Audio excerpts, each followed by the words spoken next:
সবাই এই পাশে চলে আসো।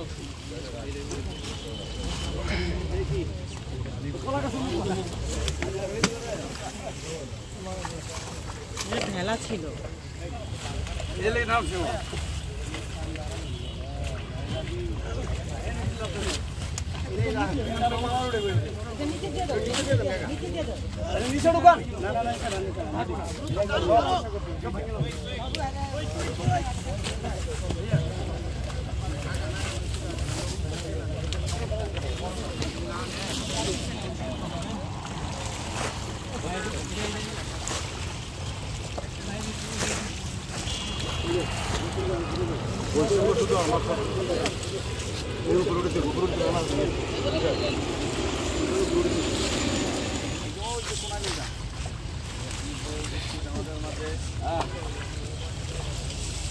পঞ্চম দিনের মতো কার্যক্রম চলমান।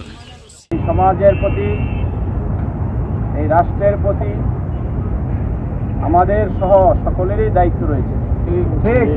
আমি এই সোশ্যাল মিডিয়ার মাধ্যমে, প্রিন্ট মিডিয়ার মাধ্যমে আমি আপনাদেরকে অনুরোধ করব এই জিনিস কথাগুলো মানুষের সামনে, কার্যক্রমগুলো জাতির সামনে আপনারা তুলে ধরেন, যাতে করে সারা বাংলাদেশে বিএনপির নেতাকর্মীরা যার যার এলাকায় এই সকল পরিষ্কার পরিচ্ছন্ন এবং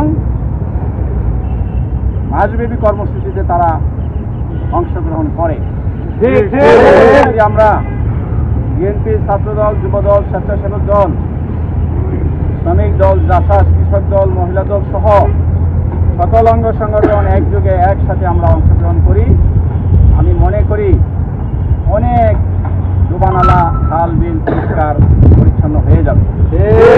হ্যাঁ, কথা থাকে যে পরিষ্কার পরিচ্ছন্নতার পরেই এটা দায়িত্ব রাষ্ট্রের, এটা দায়িত্ব সরকারের, কিন্তু আপনারা জানেন এটা একটা অন্তর্বর্তী সরকার, অস্থায়ী সরকার। এই অস্থায়ী সরকারের অল্প সময়ে দীর্ঘ কাজ পরিকল্পনা তারা হাত দিয়েছেন।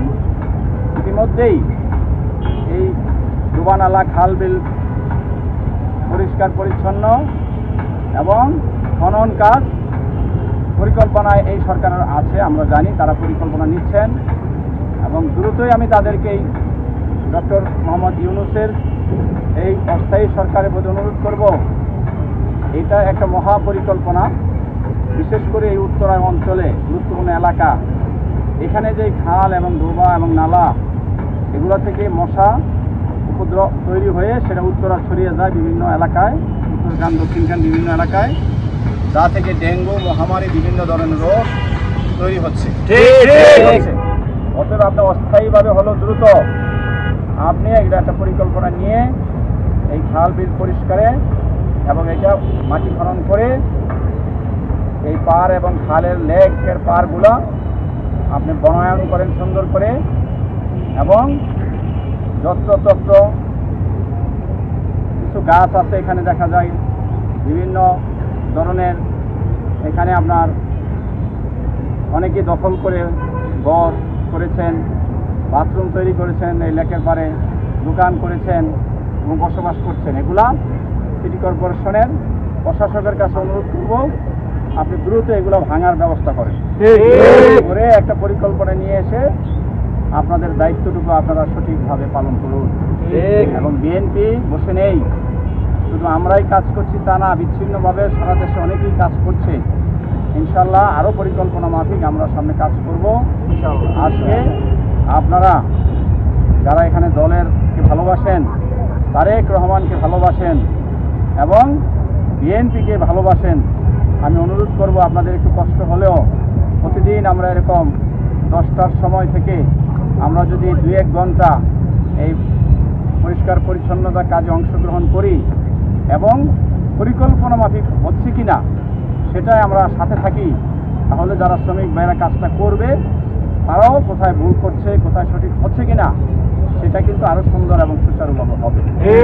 আমি বিশ্বাস করি আপনাদের এই দলের প্রতি ভালোবাসা, দেশের প্রতি ভালোবাসা রয়েছে। যারা এখনো ঘরে বসে আছেন, যারা এখনো এই মিডিয়ার মাধ্যমে দেখতে পাচ্ছেন, ফেসবুকের মাধ্যমে, আপনারা 2-1 ঘন্টা প্রতিদিনই আমি বলে থাকি, যার যার সংসার, যার যার ব্যস্ততা, যার যার পারিবারিক কর্মকাণ্ড আছে, এর মধ্যেই আমরা দেশের জন্য, দলের জন্য 2-3 ঘন্টা, 2 ঘন্টা সময় আমরা যদি ব্যয় করি, তাহলে এটা আমাদের জন্য একদম মহা ক্ষতি হয়ে যাবে না। দেশের উপকার হবে, সমাজের উপকার হবে। এবং আপনারা যারা সশরীরে অংশগ্রহণ করে এগুলা কাজ করছেন, আমি আপনাদেরকে ধন্যবাদ জানাই।